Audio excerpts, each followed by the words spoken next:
Hello kabayan, kumusta?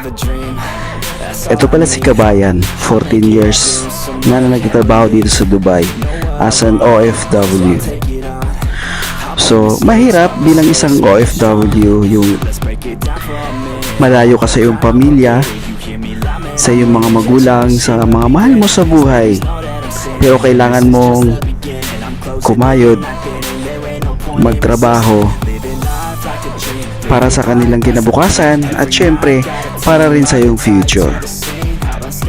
Well, dito sa abroad, nandito ako sa Dubai.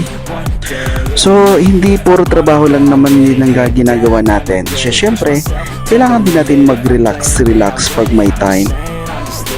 Give yourself time to relax. Kasi, ang mangyayari, pag puro trabaho ka lang, syempre,